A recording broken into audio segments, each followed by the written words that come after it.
കൊട്ടിയൂരമ്പലം കൈലാസമായി, ഭക്തപ്രവാഹത്തിൻ ഗംഗയാറായി. ദക്ഷന്റെ ഹോമത്തിൻ ഭൂമി വിളങ്ങി, ദക്ഷിണ കാശിയെ നമ്മൾ വണങ്ങി.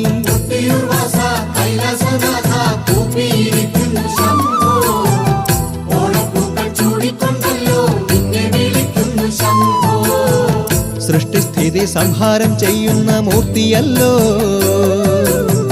സത്യശിവ സൗന്ദര്യമേകും കൊട്ടിയൂർ നാഥനല്ലോ.